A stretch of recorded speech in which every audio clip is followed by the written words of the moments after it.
नमस्कार दोस्तों, आप सभी को। आज हम मध्य प्रदेश का एक और टॉपिक लेकर आपके सामने हैं और मध्य प्रदेश का ये जो टॉपिक है ये मध्य प्रदेश के कृषि से संबंधित है। बहुत सारे क्वेश्चंस जो है वनडे एग्जाम के लिए मध्य प्रदेश की कृषि से संबंधित क्वेश्चन आते रहते हैं।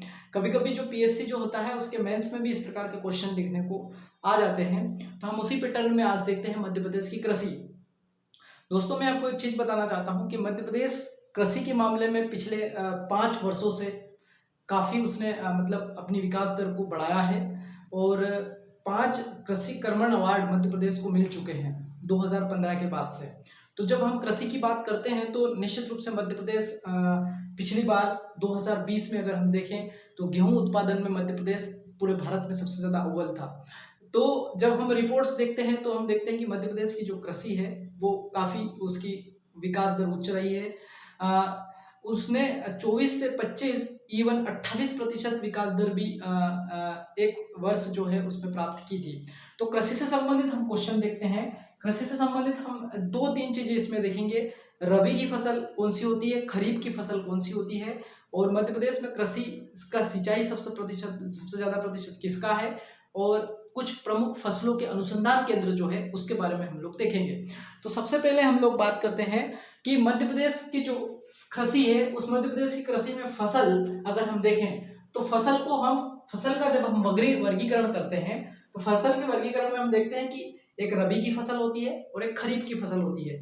रबी की फसल वो होती है जो मतलब शीत ऋतु में जो बोई जाती है उसे रबी की फसल कहते हैं, और जो मानसून जो ऋतु में जो बोई जाती है उसे खरीफ की फसल कहा जाता है। इस प्रकार से हम उसको याद रख सकते हैं कि जो मतलब हम शीतकालीन दौर में जो फसल उगाई जाती है उसे रबी की फसल कहते हैं, जबकि मानसून आने के बाद जो फसल बोई जाती है उसे खरीफ की फसल कहा जाता है।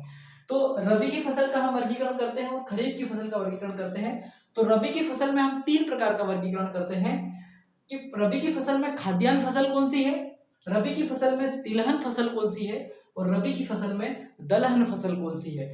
तो रबी की फसल में अगर हम देखते हैं तो खाद्यान्न फसल में गेहूं और जौ का नाम सबसे ज्यादा आता है। ये रबी की फसल की खाद्यान्न फसल है। रबी की फसल में अगर हम देखते हैं तिलहन कौन कौन सी है तो सरसों और अलसी, ये जो है ये तिलहन की फसलों के अंतर्गत आता है। तिलहन मतलब जिससे तेल निकाला जाता है वो फसल रबी की फसल में तिलहन और सरसों रबी की फसल कहलाती है। दलहन में हम देखते हैं कि रबी की फसल में जिनसे दाल बनती है वो फसल कौन सी है, तो चना, मटर और मसूर, ये जो है ये वो फसलें हैं जिनसे दाल बनती है। तो रबी की फसल में हम ये ध्यान रखें, चना, मसूर और मटर जो है ये रबी की फसल है। रबी की फसल में अगर हम ऑल ओवर देखें तो गेहूं, जौ, सरसों, राई, चना, मसूर और मटर। और अगर हम इसका वर्गीकरण करके देखते हैं इसमें खाद्यान्न कौन सी है, इसमें तिलहन कौन सी है और इसमें दलहन कौन सी है। सेम एज इट इज हम लोग खरीफ की फसल में जाते हैं।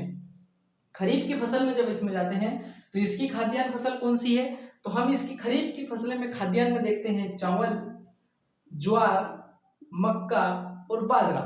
ये चारों जो फसलें हैं ये खरीफ की फसलें हैं जो कि खाद्यान्न फसलें हैं। तो खरीफ की खाद्यान्न फसलें चावल, ज्वार, मक्का, बाजरा, जो कि मानसून आने के बाद इसको बोया जाता है। फिर तिलहन, खरीफ की वे फसलें जिनसे तेल निकाला जाता है। तो इसमें बहुत सारी फसलें हैं, देखो कपास है, तिल है, मूंगफली है, सोयाबीन है और सूरजमुखी है। ये सारी की सारी वो फसलें हैं जो खरीफ की फसलें हैं और जिनसे तेल निकाला जाता है। वो कपास, तिल, मूंगफली, सोयाबीन, सूरजमुखी। दलहन वो फसलें जो खरीफ की वो फसलें जिनसे दाल बनती है या दाल मतलब उत्पादित होती है। तो उड़द है, अरहर है और मूंग है, ये महत्वपूर्ण फसल है खरीफ की फसलों के रूप में। तो आपने देखा जिस प्रकार से हमने रबी की फसल देखी उसमें भी डिवाइडेशन था, खाद्यान्न अलग था, तिलहन अलग था, दलहन अलग था। उसी प्रकार से खरीफ की फसलें में भी हमने देखा खाद्यान्न अलग है, तिलहन अलग है, दलहन अलग है। ऑल ओवर हम देखें तो इतनी सारी फसलें सब ये खरीफ की फसल के अंतर्गत आता है। तो ये रहा फसल के वर्गीकरण से संबंधित कुछ फैक्ट हमारे। फिर हम लोग देखते हैं कि मध्य प्रदेश के सिंचाई के जो एक तरीके से जो प्रतिशत है वो सबसे ज्यादा किससे, एक क्वेश्चन यहाँ से आता है कि मध्य प्रदेश में सबसे ज्यादा सिंचाई किस स्रोत से होती है। तो दोस्तों याद रखना, नलकूप और कुएं से सबसे ज्यादा मध्य प्रदेश में सिंचाई होती है, 67% लगभग। ये आंकड़ा कुछ कम ज़्यादा भी हो सकता है, अलग अलग किताबों में अलग अलग दिए रखा है। तो इसलिए याद रखना, मध्य प्रदेश में सबसे ज़्यादा सिंचाई जो होती है कुएं और नलकूप से होती है, और पश्चिमी मध्य प्रदेश इसका सबसे बड़ा पार्ट है। दूसरा है नहर। नहर से जो सिंचाई होती है वो 16.8% होती है। इसमें भी किताबों में अलग अलग डाटा दे रखा है, इसलिए आप कंफ्यूज ना हो। 16.8% भाग जो है नहरों से सिंचाई होती है मध्य प्रदेश में, और मध्य प्रदेश का मध्य भाग जो है वो इसमें ज्यादा आता है। फिर एक पार्ट है तालाब। तालाब से मात्र 2.7% सिंचाई मध्य प्रदेश के रूप में होती है। और ये जो एक तरीके से भाग देखते हैं तो मध्य प्रदेश का पूर्वोत्तर भाग जो है उसमें तालाबों से क्या होती है, सिंचाई होती है। और एक है अन्य भाग, उसमें दे रखा है 13% भाग सभी स्रोत आ गए उसमें। तो सिंचाई के साधन में हम देखें, कुएं और नलकूप से सबसे ज्यादा सिंचाई मध्य प्रदेश में कृषि के रूप में की जाती है। तो ये एक पार्ट याद रखना दोस्तों। फिर है कुछ मध्य प्रदेश में कुछ फसलों के अनुसंधान केंद्र। वहां से भी कई बार क्वेश्चन आ जाता है कि ये अनुसंधान केंद्र कहाँ पर है, ये अनुसंधान केंद्र कहाँ पर है। तो अनुसंधान केंद्र से हम देखते हैं, सबसे पहले अगर हम देखते हैं दोस्तों तो आम अनुसंधान केंद्र जो है वो रीवा में है। याद रखना, आम अनुसंधान केंद्र जो है वो रीवा में है। गेहूं और मक्का का अनुसंधान केंद्र दोनों, गेहूं और मक्का दोनों का अनुसंधान केंद्र कहाँ पर है, जबलपुर में है। तो गेहूं और मक्का दोनों का अनुसंधान केंद्र जबलपुर में है। वन अनुसंधान केंद्र, हम सब लोग वन पढ़ते हैं तो उसमें पढ़ते हैं, तो वन अनुसंधान केंद्र भी जबलपुर में है। वन अनुसंधान केंद्र वो भी जबलपुर में है।